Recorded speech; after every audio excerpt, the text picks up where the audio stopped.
औज़ुबिल्लाहिमिनश्शैतानिर्रजीम बिस्मिल्लाहिर्रहमानिर्रहीम। अस्सलाम वालेकुम स्टूडेंट्स। आज इस वीडियो के अंदर मैं आपको नेक्स्ट जो टॉपिक पढ़ाने जा रहा हूँ तो उसका नाम है स्टेक होल्डर्स। जिस तरह आपको पता है कि आपने जो पिछली फेज़ पढ़ी थी उस फेज़ के अंदर हमने कुछ स्टेक होल्डर्स का जिक्र किया था कि स्टेक होल्डर्स होते हैं। अब सवाल यहाँ पे स्टूडेंट्स के जहन में आता है कि who are stakeholders, stakeholders होते कौन है। तो आज का जो टॉपिक है थोड़ा सा मुख्तसर और इसी टॉपिक के ऊपर है, इम्पोर्टेंट है शॉर्ट क्वेश्चन के लिहाज से भी। तो सबसे पहले सवाल यहाँ पे आता है कि व्हाट इज स्टेक होल्डर या who is stakeholder, stakeholder होते कौन है। ठीक है, तो पहला हमारा सवाल जो है वो ये है, anyone having any type of relation to project development. यहाँ पे कह रहे हैं कि कोई भी शख्स, कोई भी anyone having any type of relation, कोई भी उनका रिलेशनशिप है उस प्रोजेक्ट के साथ जिस पे काम किया जा रहा है, तो वो शख्स स्टेक होल्डर कहलाया जाता है। कोई भी जब प्रोजेक्ट की डेवलपमेंट की जाती है, प्रोजेक्ट के ऊपर काम किया जा रहा होता है, तो जो लोग उसमें इन्वॉल्व होते हैं, जो उसका हिस्सा उसमें होते हैं, उसके सॉफ्टवेयर को या सिस्टम को डेवलप करने में, वो स्टेक होल्डर्स होते हैं। It may be A company, वो स्टेक होल्डर कोई कंपनी भी हो सकती है, कोई शख्स पर्सन भी हो सकता है, या मुख्तलिफ ग्रुप ऑफ पर्सनस मिलकर काम कर रहे होंगे, कोऑर्डिनेट कर रहे होंगे, कम्युनिकेट कर रहे होंगे किसी एक सॉफ्टवेयर को डेवलप करने में। तो आप कह सकते हैं कि स्टेक होल्डर एक शख्स भी हो सकता है, कंपनी भी हो सकती है, या एक से ज्यादा लोगों पर भी मुश्तमिल ग्रुप स्टेक होल्डर्स का हो सकता है। अब हम बात करते हैं स्टेक होल्डर्स की इकसाम, टाइप्स। तो दो तरह के स्टेक होल्डर्स होते हैं, एक इंटरनल स्टेक होल्डर होता है और एक एक्सटर्नल स्टेक होल्डर होता है।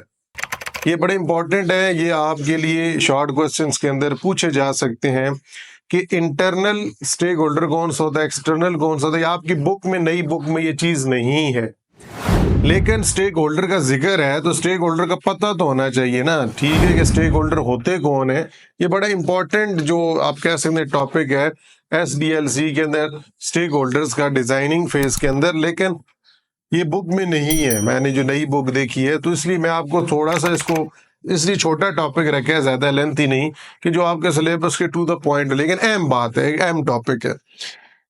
इंटरनल स्टेक होल्डर्स वो होते हैं, चाहे वो कोई शख्स हो, चाहे डिफरेंट ग्रुप ऑफ पर्संस हो, या कोई कंपनी हो, जो डायरेक्टली इन्वॉल्व हो।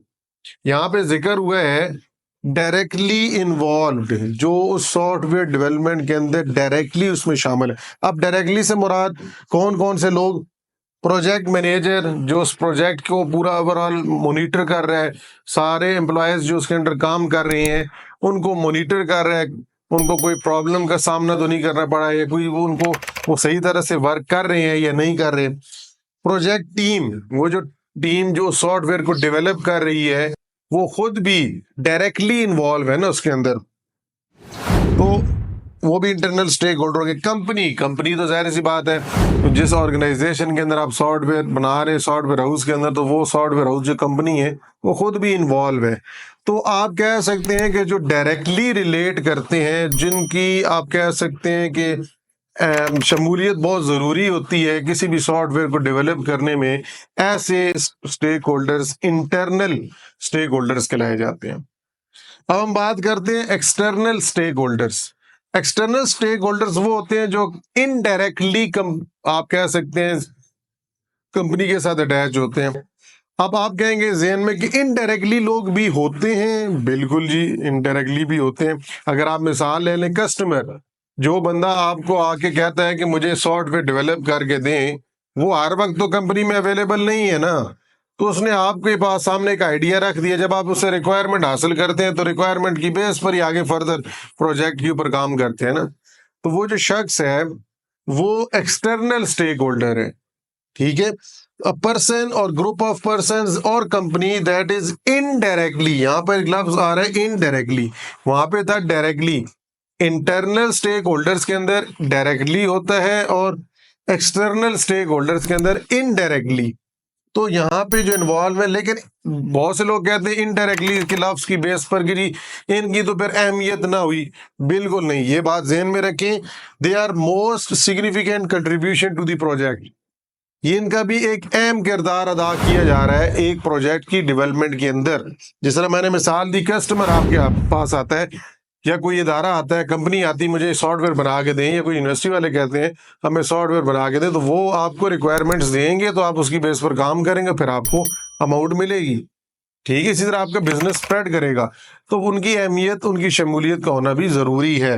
फिर सप्लायर, सप्लायर वो होते हैं जो डिफरेंट जो आपके प्रोजेक्ट की डेवलपमेंट के लिए डिफरेंट कंपोनेंट्स प्रोवाइड करते हैं, सर्विसेज फ्राहम करते हैं। तो वो होते तो उस कंपनी का ऐसा नहीं है ना, लेकिन वो डिफरेंट जगह से डिफरेंट प्रोडक्ट्स को, उनके कंपोनेंट्स को प्रोवाइड करते हैं सॉफ्टवेयर डेवलपमेंट के अंदर, जो उन्हें यूज करनी पड़ती है कंपनी को, इंटरनल स्टेक होल्डर्स को। तो वो एक्सटर्नल स्टेक होल्डर्स की बेस पर, मतलब सप्लायर से इंफॉर्मेशन, मतलब कोई प्रोडक्ट लेते हैं, कोई कंपोनेंट लेते हैं जो कि उनको यूज करना पड़ सकता है किसी भी सॉफ्टवेयर डेवलपमेंट के अंदर बनाने में, तो वो एक्सटर्नल स्टेक होल्डर्स होंगे। फिर गवर्नमेंट, गवर्नमेंट कुछ पॉलिसीज बनाती है उस ऑर्गेनाइजेशन के लिए जो आपको वो सॉफ्टवेयर डेवलप करके देते हैं। जाहिर सी बात है, आपने किसी सॉफ्टवेयर हाउस के पास जाते हैं सॉफ्टवेयर बनवाने के लिए, तो आप देखते हैं कि क्या ये वेरीफाइड है, गवर्नमेंट के अंडर है, कुछ गवर्नमेंट अप्रूव्ड है कंपनी या नहीं है। तो ये भी जो कम होते हैं, गवर्नमेंट की परमिशन होती है, तो तभी उसके ऊपर वो काम करते हैं ना। अगर ये गवर्नमेंट से मंजूर शुदा ना हो, तो आप उन कंपनीज के अंदर काम ही नहीं करेंगे, ना उनसे प्रोजेक्ट के लिए ऊपर, उनको प्रोजेक्ट डेवलपमेंट के लिए उनके पास जाएंगे। तो ये भी आप कह सकते हैं इनडायरेक्टली इन्वॉल्व है, डायरेक्टली तो नहीं इन्वॉल्व ना, डायरेक्टली तो वही लोग शामिल होते हैं जो सॉफ्टवेयर को बनाते हैं। तो ये एक्सटर्नल स्टेक होल्डर्स होते हैं। तो आज के टॉपिक को यहाँ पे ख़त्म करते हैं। ये छोटा सा एक टॉपिक था कि स्टेक होल्डर्स कौन से होते हैं और स्टेक होल्डर्स की इकसाम क्या है। अगर आपको फिर भी कोई चीज़ समझ नहीं आई तो आप कमेंट बॉक्स के अंदर पूछ सकते हैं। तो इंशाल्लाह नेक्स्ट वीडियो में आपसे मुलाकात होगी। दुआओं में याद रखिए। अल्लाह हाफिज़।